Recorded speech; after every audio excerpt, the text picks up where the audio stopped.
Karena itu saudara, selama summit ini mari buka hati kita. Karena Roh Kudus bisa menguasai kita sedemikian rupa sehingga kita mengenal kebenaran. Dan kalau kita dapat kebenaran itu akan membebaskan kita. Dan betapa banyaknya kebenaran yang akan kita dengar selama summit ini. Firman Tuhan itu hidup dan berkuasa. Setiap waktu yang saudara pakai untuk dengar firman Tuhan, itu akan membawa Zoe lebih lagi melimpah kepada saudara. Yaitu imannya Tuhan akan lebih lagi ada pada saudara. Dan iman itu adalah mengenai sesuatu yang bukan akan datang, tapi itu adalah suatu hal yang sekarang. Bukankah itu Markus 11:23 berkata, jikalau kita meminta daripada Tuhan, kita percaya, kita sudah menerimanya. Jadi itu sekarang. Hari ini juga ketika saudara buka hati saudara kepada firman, Zoe akan datang lebih limpah lagi pada saudara, sehingga saudara dapat iman. Amin. Dan iman itu berarti saudara sudah menerima apa yang Tuhan janjikan. Saudara percaya saudara sudah menerimanya. Oke, ketika saudara dengar firman ini, saudara percaya, aku Tuhan berubah menjadi lebih seperti Engkau. Haleluya. Haleluya. Nah saudara, saya percaya, saudaraku, Tuhan mau kita semuanya bertambah-tambah limpah Zoe itu dalam kita. Itu kehendak Tuhan. Dan rencananya mengubahkan kita menjadi segambar dengan Tuhan. Memang kita belum sempurna, tentu saja. Tentu saja. Bahkan mungkin nanti selama-lamanya pun kita tidak akan mungkin menjadi seperti Tuhan. Amin. Ya, gak mungkin, saudaraku. Tuhan tetap Tuhan. Haleluya.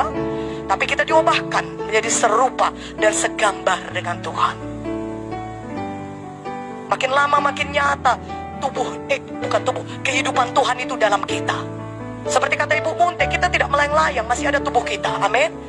Jadi walaupun kita masih hidup dalam tubuh kita yang sekarang, kalau ada Zoe, ya, ada Zoe itu di dalam kita, maka itu sebenarnya mempengaruhi roh, jiwa, dan tubuh juga. Haleluya. Saudaraku, mari kita biarkan Roh Kudus menguasai kita. Betul-betul kehidupan Tuhan itu nyata di dalam kita, memancar-mancar sampai kepada roh, jiwa, dan tubuh kita. Sehingga kalau orang berbicara kepada saudara, dia diberkati. Karena setiap perkataan yang keluar daripada saudara juga memancarkan kehidupan Tuhan. Perkataan saudara diatur oleh Roh Kudus. Perkataan saudara dikuasai oleh Roh Kudus. Perkataan saudara dipengaruhi oleh Roh Kudus. Coba kalau kehidupan saudara itu, lidah saudara dipengaruhi indera saudara, salah satu pengaruh jahat tadi saudara, maka saudara akan bergosip sepanjang hari. Saudara akan mengata-ngatai orang. Saudara akan suka membicarakan orang. Tapi kalau saudara dikuasai Roh Kudus, setiap kali saudara buka mulut, firman Tuhan yang keluar dari saudara, ucapan yang membangun orang lain yang keluar daripada saudara, kesaksian kemenangan yang keluar daripada saudara, ucapan yang memberkati orang. Haleluya. Yakobus 3 ayat 15 kita baca. 1, 2, 3. Itu bukanlah hikmat yang datang dari atas, tapi dari dunia, dari nafsu manusia, dari setan-setan. Amin. Nah saudaraku, tujuan terakhir dari pengaruh yang manis dari Roh Kudus adalah untuk menjadikan saudara orang rohani, yaitu orang yang memiliki kepenuhan Yesus. Zoe ada di dalam saudara. Zoe kehidupan Tuhan itu limpah dalam saudara. Itulah tujuannya, menjadikan kita orang-orang rohani. Di perjanjian baru saudaraku, orang-orang rohani sangat dipuji, ya saudara. Tapi setiap orang kita memiliki pilihan kita masing-masing.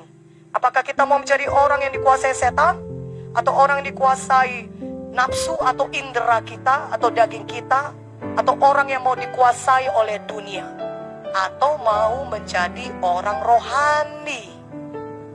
Yang mana kita pilih saudaraku? Orang rohani.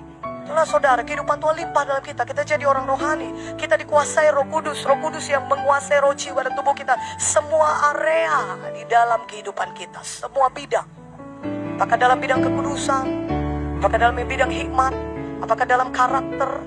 Apakah dalam pelayan? Semua bidang dalam kehidupan kita dikuasai oleh Roh Kudus.